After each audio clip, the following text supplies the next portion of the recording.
ce matin en Israël, évidemment, tous les regards sont tournés bien sûr vers les États-Unis. Que dit-on ce matin justement, Daniel, de cette élection présidentielle américaine plus que jamais incertaine?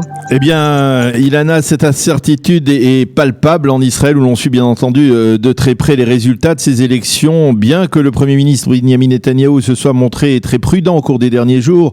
Même si Joe Biden est considéré comme un ami d'Israël, eh bien, il ne fait aucun doute que le Premier ministre israélien souhaite voir se maintenir à la Maison-Blanche le président sortant Donald Trump, mais personne ici ne s'exprimera tant que les résultats définitifs ne seront pas connus, surtout pas Benjamin Netanyahou qui en connaît un chapitre en matière de consultation électorale particulièrement serré, comme cela semble être le cas actuellement entre Joe Biden et Donald Trump. Et c'est la raison pour laquelle nous allons nous focaliser dans ce premier journal d'information en direct de Jérusalem sur l'actualité israélienne, avec ce matin un développement politique important, politique et juridique. La Cour suprême israélienne a annoncé que la loi sur l'enrôlement des élèves des yeshivot sera annulée dans 3 mois et qu'il n'y aura pas de prolongation supplémentaire comme cela a été le cas au cours des 2 dernières années. Cela signifie que si une nouvelle loi n'est pas votée donc d'ici le mois de février, l'enrôlement des élèves des yeshivot se fera selon les critères d'égalité avec l'ensemble de la population. Sous-entendu, tous les jeunes orthodoxes qui étudient actuellement en yeshiva devront s'enrôler sous les drapeaux. Cette décision de la Cour suprême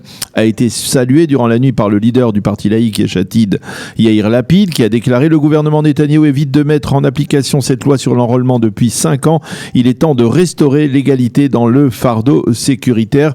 Par contre, cette décision provoque, et c'était attendu, la colère des partis orthodoxes. Et dans ces partis, on met en garde le Premier ministre: si une nouvelle loi conforme à nos exigences n'est pas votée, eh bien, nous ne soutiendrons pas votre projet de dissoudre éventuellement le Parlement israélien.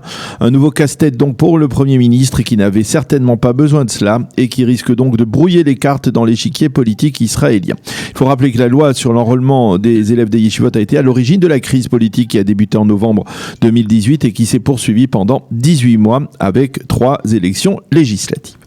Le conseiller juridique du gouvernement Avichai Mandelblit a fait savoir à Benjamin Netanyahou et à son suppléant Benny Gantz qu'il n'était pas normal que les nominations de très hauts fonctionnaires israéliens restent suspendues.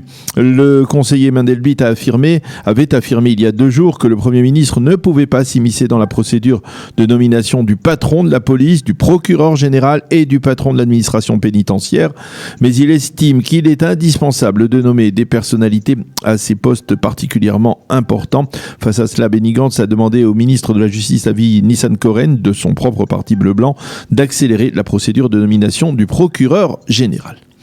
Réunion importante aujourd'hui du cabinet restreint Corona. Au cours de cette réunion, le ministère de la Santé s'opposera à la réouverture des petits commerces et ce en raison du frein net dans la baisse du nombre de contaminés. Le ministre des Finances Israël Katz est favorable à la réouverture de ces petits commerces qui sont économiquement asphyxiés. Quant au Premier ministre, il hésite. Le coordinateur, le professeur Roni Gamzou, lui, s'est montré hier plutôt pessimiste.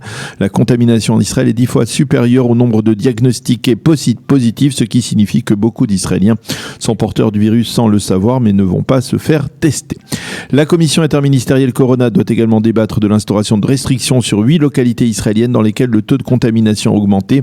Le ministre de la Défense Benny Gantz entend réclamer la mise en confinement de ces localités, à l'exception de Hatzor Aglilit. Il s'agit de localités druzes et arabes.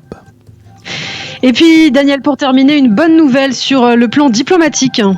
Oui, effectivement, le Malawi a l'intention d'ouvrir une ambassade à Jérusalem d'ici l'été 2021. C'est ce qu'a annoncé le chef de la diplomatie de ce pays africain, situé entre la Tanzanie et le Mozambique, lors d'une conférence de presse conjointe qui s'est tenue hier avec son homologue israélien Gabi Ashkenazi à Jérusalem. C'est une visite historique, a d'ailleurs souligné le chef de la diplomatie israélienne. Il faut préciser que le Malawi compte 21 millions d'habitants et entretient des relations avec Israël depuis 1964 sans discontinuer.